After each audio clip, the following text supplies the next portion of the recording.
Fredric? Hey, where are you going?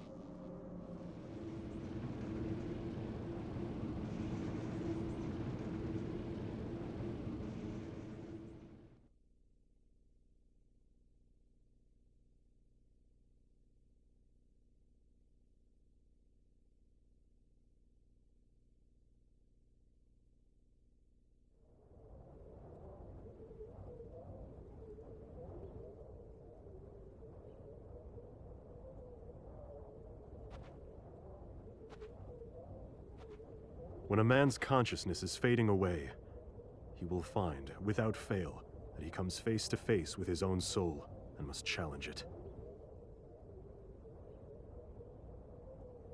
It is the one moment when we are able to look directly upon our naked selves.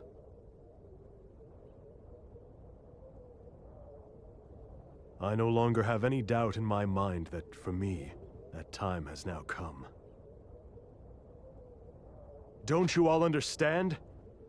You're nothing more than fictional characters that I've created in my mind! Fredric, what are you doing?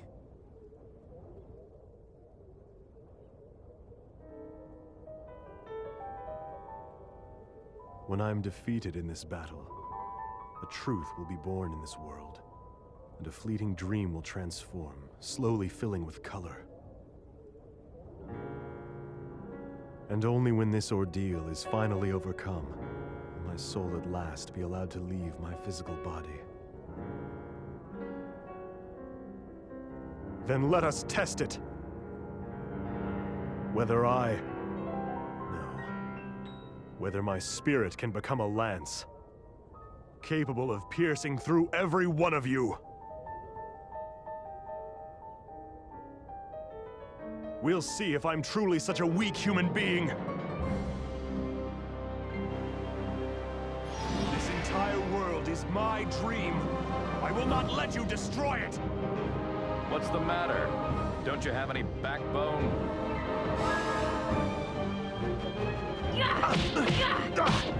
Take that!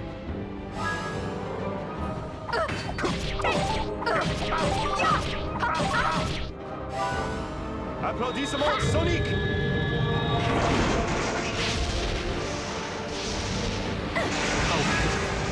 You soulless creep!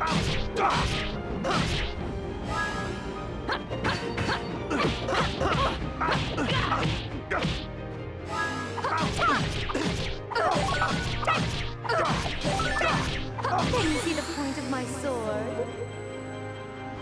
Obsidian needle! That's it! Applaudissements soniques!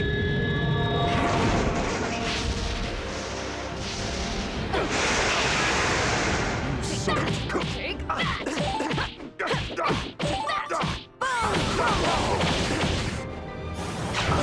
You don't look so good.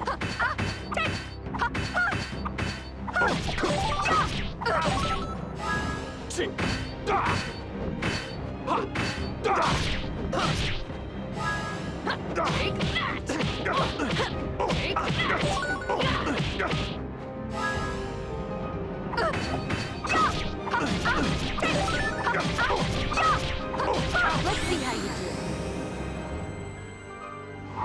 Whoa, bang! That's it. Applaudissements soniques!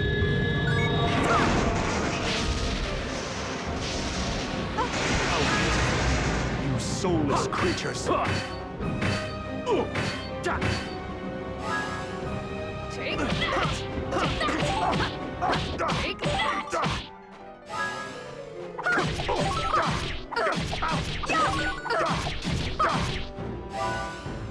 Applaudissements soniques!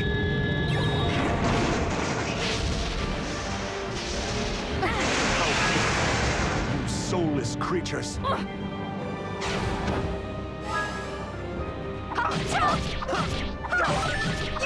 Can you see the point of my sword? Obsidian needle! That's it!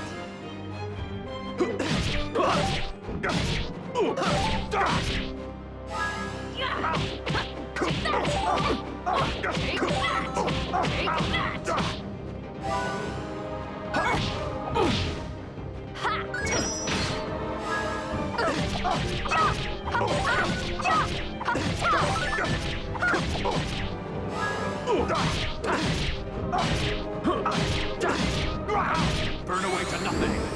Heat blade. Did I overdo it? Take that! Take that!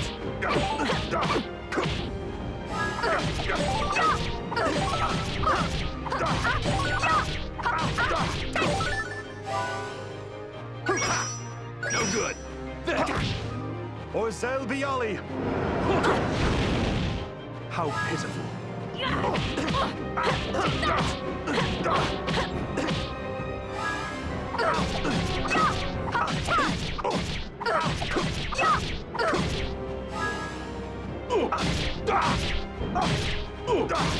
Burn away to nothing. Heat blade.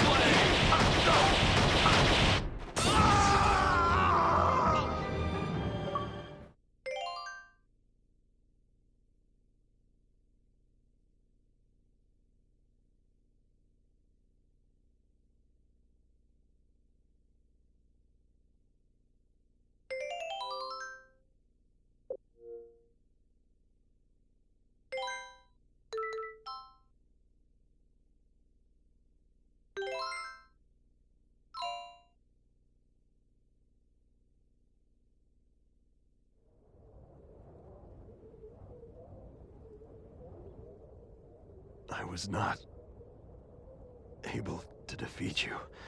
After all, I'm glad.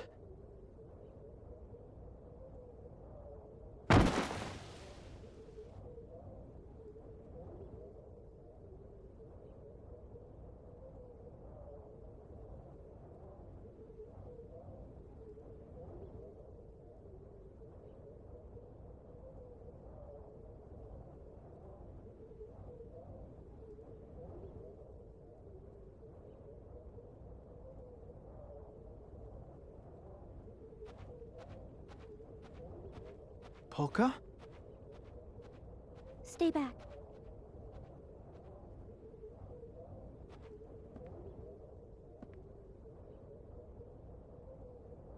Allegretto, I'm sorry that I didn't tell you about this before. I couldn't tell you. I didn't think you'd take me here if I'd explain why I wanted to come.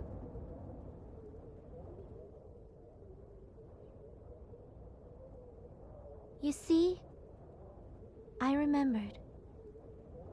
I now know the path that I have to take.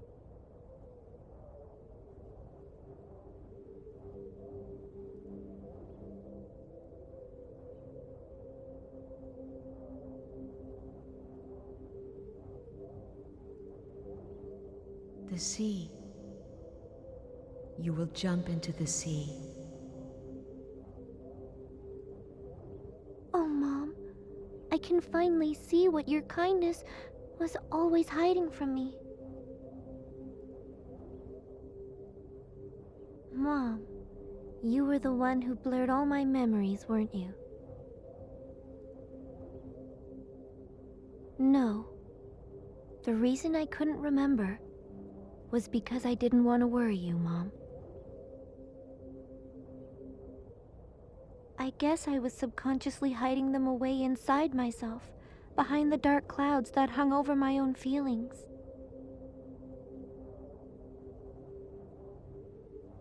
It is your fate to go into the sea. Yes, my fate is to go into the sea.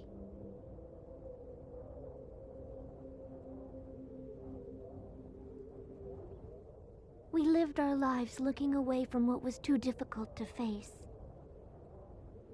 We ignored everything hurtful and only saw what we chose to see. The world we created and nurtured in our hearts became increasingly real over time.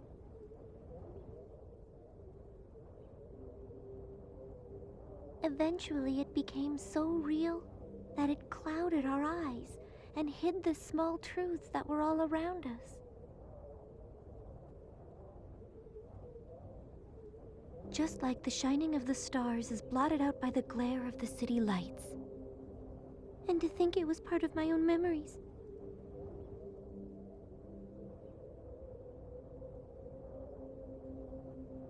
Mom, you watched over me all this time, making sure I didn't go down the wrong path.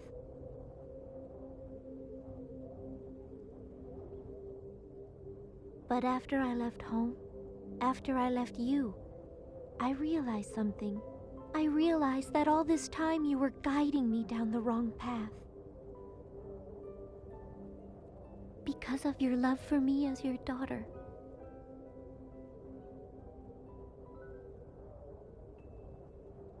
I'm grateful, Mom.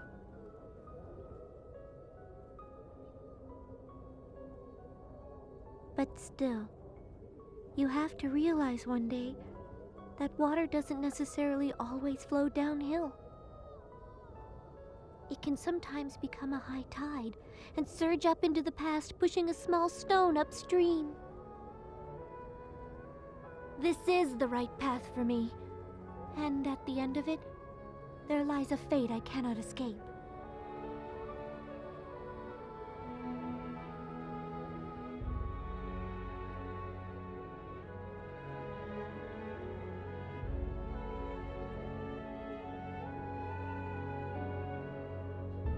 The time has come for everything to be settled. It's my destiny, maybe even my purpose. No, it's nothing as passive as that.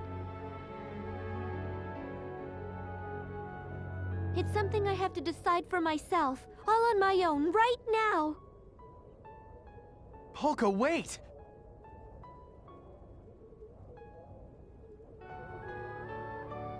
It's okay. There's a place out there where I'm needed. A place that I have to illuminate, with the shining light of the Astra that lies sleeping within my heart. Don't do it!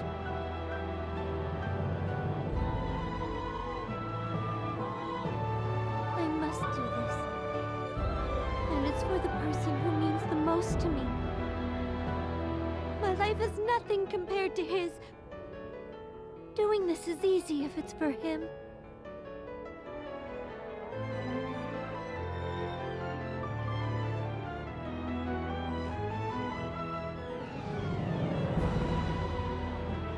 Polka! Ah!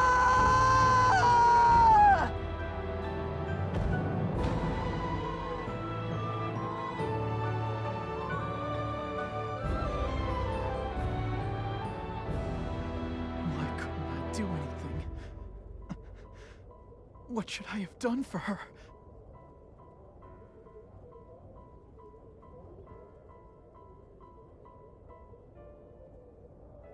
Does this mean that dying was the only thing Polka could do? There wasn't any way we could save her? Why did Polka have to suffer? What did she ever do to deserve that? What is wrong with this world? Damn it! Damn it! Damn it!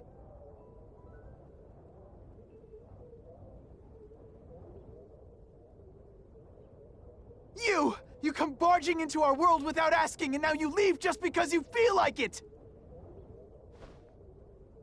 This is your dream, right? If it's a dream, then why don't you do something?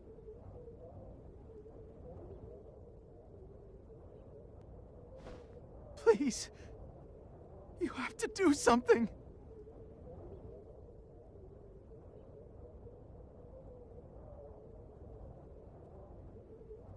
A dream. Is this really a dream?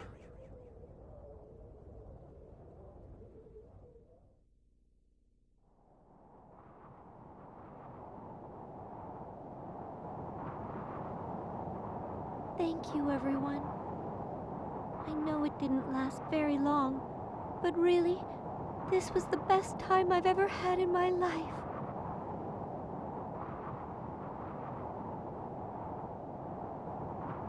If I blow him a kiss, I wonder, will it reach him up there?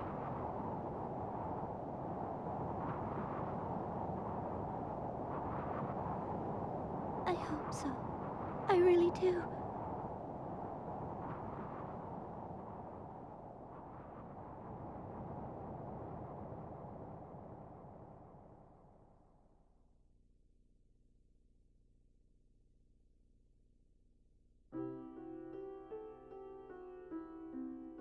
Can human beings who create waves of ugly desire ever become like the seawater that's stirred by the beauty of the moon? No one wants to touch someone like me. Someone who can use magic. After all, they might get sick too. Well, of course the bread you're eating is much more important than the bread of a stranger.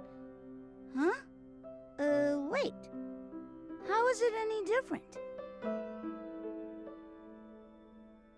All around us, the world is fading at an incredibly rapid rate. And yet, you say you aren't able to see it. Well, perhaps there's a reason for that. Perhaps you can't see it because you are fading away even faster than the world. If you're conscious of the fact that you're having a dream, and you can actually say that this is just a dream, then can you really be sure that it's a dream at all?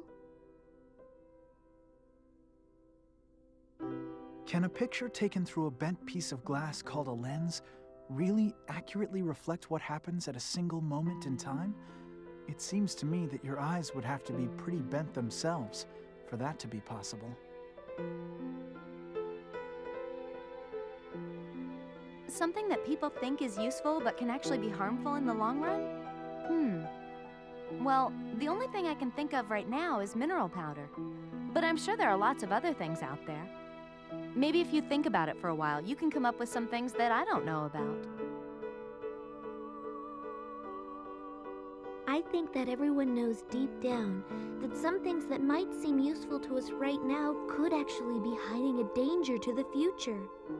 And yet there are many people out there who simply refuse to accept that. Are people really so foolish that they aren't willing to sacrifice those little conveniences for the sake of the future? If people are too deeply involved in a problem, is it really not possible for them to realize what's wrong until it's too late to do anything about it? The standards for justice in this world are decided amidst the driving ambitions and turbulent emotions of a small handful of people who just happen to possess the greatest influence. Well, you certainly have been born into a difficult era. A lifetime to build, a moment to destroy. Will human beings ever become masters of creation, or are we only destined for destruction? I was acting out a part up until the moment I died. Do you plan to spend your whole life pretending to be someone you're not? Are you sure you know the difference between things that can be forgotten right away, like letters written in the sand, and really important things that must never be forgotten, like words carved into stone? It's an important distinction to make. Without realizing it, people tend to act in ways that suit their own best interests, and before they know it, they've turned all their efforts to seeing just how powerful or successful they can become. It can't always have been like that. Things must have been different in the beginning. Try to remember the feelings you had when you first started out. Can't we make better use of the energy we spend maintaining our feelings of mistrust? There must be a way. If we could all do that somehow, I think it would make it much easier to live a life filled with light. When I realized that I had no hope of beating Claves, I ran away. What about you? Are you like me? Do you run away from situations where you know you can't win too? The view of Retardondo is so beautiful at night. But which part of that view is the most beautiful thing about it? The flickering of the city lights below? or the twinkling of the stars in the night sky above. As the leader of Baroque, I am responsible for making the people of my country suffer under the fear of impending war. The citizens of Baroque are innocent people, whose only crime is living in the kingdom I rule. And there are others in this world who suffer similar misfortune. Remember to be very grateful if you are lucky enough to happen to live in a country at peace.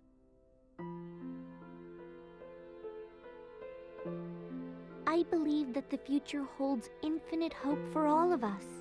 So no matter what the odds, however slim the chance, I always try to hold on to that hope. I would never want to give up on something without at least trying. What about you? What would you have done in my place? Would you still draw a fortune if you already knew what it was going to say? Suppose you could not be sure whether or not there was any ground behind you. Knowing that, would you still have the courage to take a step backward? At certain times in life, does it not take much more courage to take a step back than to take a step forward? Would you be courageous enough to do it? If you live with your eyes closed to whatever is difficult to face, does that mean those things don't exist? People with brightly glowing astras always have to suffer in the end. Is the place where you are a miserable world like that? Don't you want to change it? You can't just sit back and accept a destiny of death. You have to fight back, resist. You have to try as hard as you can. After all, that's what life's all about, isn't it?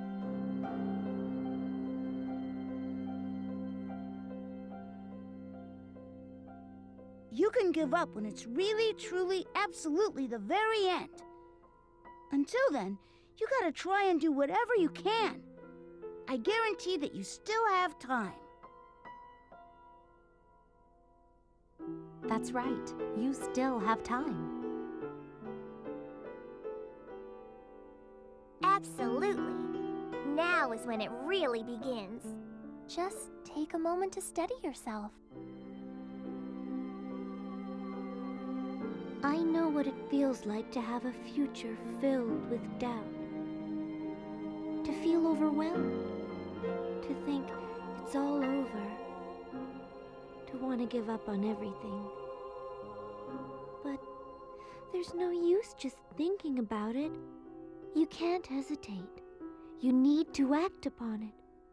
Since in the end, all you can do is try as hard as you can. You don't have to rush. There's still time. You have infinite potential after all. I promise you, even now, you can still do it. All you have to do is the very best you can. I guarantee you still have time.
Death is a reality that is far too real. I've walked this dreamlike journey within a dream, so that once and for all, I could accept that. And now, at this moment, all things shall reach their finale!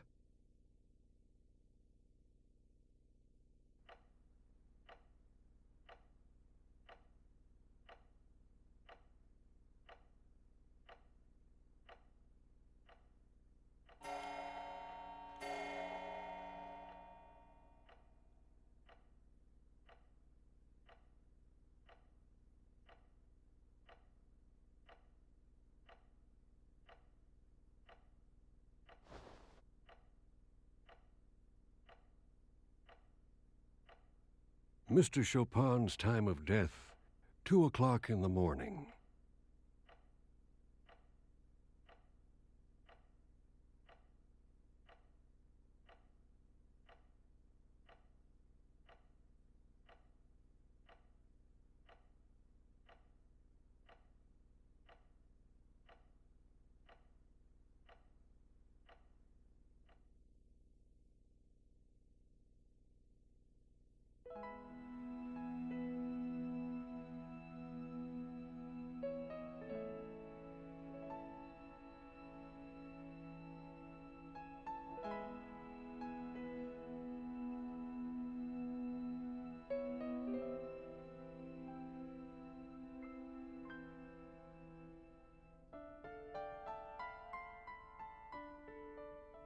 Mommy, why are there waves in the sea? Well, darling, there are waves because of the moon. Because of the moon? That's right. The moon charms the water in the ocean with its beauty. And because the moon is so beautiful, the seawater just can't sit still. Is that true? Really? Really? Don't you feel your heart start fluttering inside of you when you look at the moon? I do! What about the puddle? Will it make waves when the moon comes out too? No, dear. There's not enough water. You need lots and lots of water, like the ocean, before it can make any real waves. Oh, I see. But that's weird. Why can't a little bit of water make waves too? I won't let you die, Polka. After all, you've only been alive for 14 years. A 14-year-old girl must live her life. The amount of water is the most important part of creating waves. That can be said about people as well. There are many things in this world that can charm people's hearts, just like the moon charms the sea. Things like wealth, vanity, status, image, and power. When the sun is out, they hide in their buds and then open their blossoms only when it is truly important. Bigger and stronger. Drawing in even the faintest amount of light, they decisively embody it, and in doing so reflect something that people can never see. They wait for the moment when the world is trapped in darkness, and then blossom with glowing light. Terrible conflicts. On the grassy plain, they paint a picture of the star-filled night sky that was blotted out by the city lights. I guess. Isn't it pitch black around you? Isn't the world covered in darkness? But if something like that Now, ever were to happen come. in your life, It's your 2 o'clock in the only choice morning. might be to jump into that sea. The time for you to blossom has come. Because when you do, those big waves will calm down.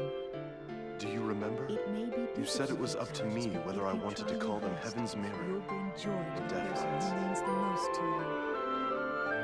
Really? I'm still allowed to choose, am I not? Okay! Well, then I shall make my definitive choice. Right now. Though it's insulting to compare That flower that so resembles you. the moon to the ugly That waves of flower that darkness. boldly challenges the darkness. I choose to call it Heaven's Mirror.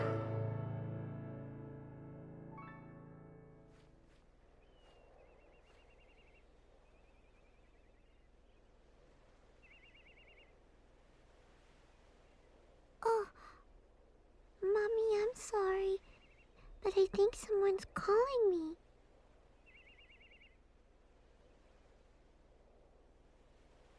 I see. Then you must have met the person who is the perfect match for your Astra. Well, he's the person that you choose to believe in, so I'm sure he must be wonderful. I did so want to see you on your wedding day.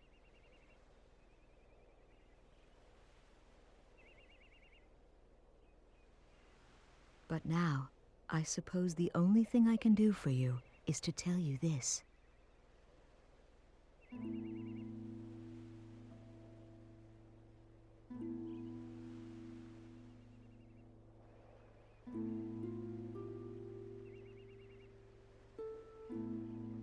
Come back someday and do your best. Okay, Mommy.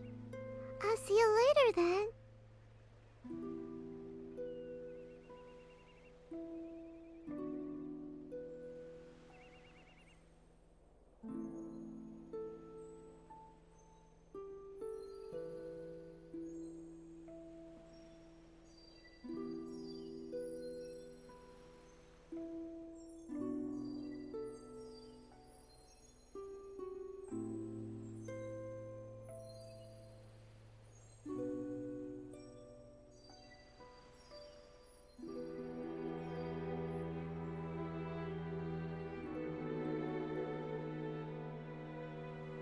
Have I been able to become more like the seawater that is stirred by the beauty of the moon? Thank you, Polka dear. Please, be happy.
It's Polka!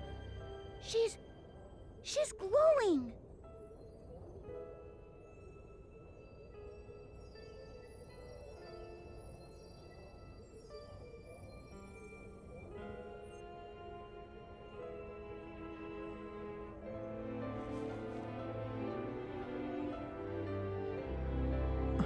Polka!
The shape of life.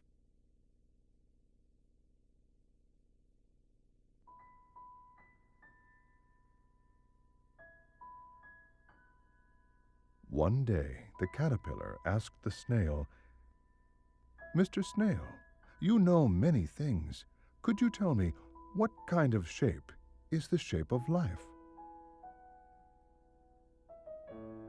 The snail nodded and answered, "Well, Mr. Caterpillar, I think that maybe life is red, like a ripe tomato." The caterpillar laughed happily and said, "No, Mr. Snail, I didn't ask about the color of life. I asked you about the shape." The snail nodded and pondered, and then he answered, "Well, Mr. Caterpillar, I think that maybe it has a sweet scent, like a pot of honey." The caterpillar let out a disappointed sigh and said, "No, Mr. Snail, I didn't ask about the scent of life. I asked you about the shape." The snail nodded and pondered and thought some more, and then he answered, "Well, Mr. Caterpillar, I think that maybe it murmurs like a babbling brook." The caterpillar finally broke down in sorrowful tears, shook his head, and said, "No, Mr. Snail, I didn't ask about the sound of life. I asked you about the shape."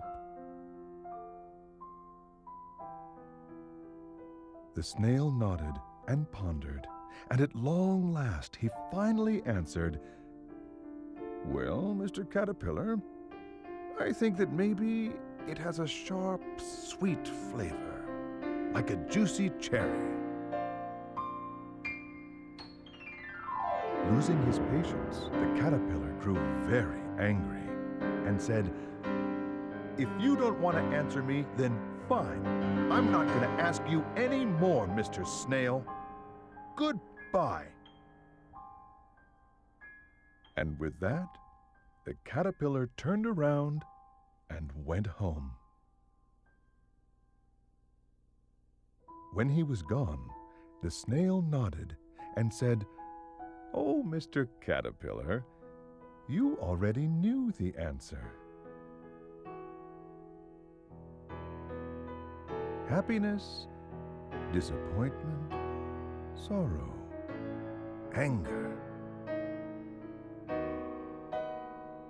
These are the sights, smells, sounds, and tastes.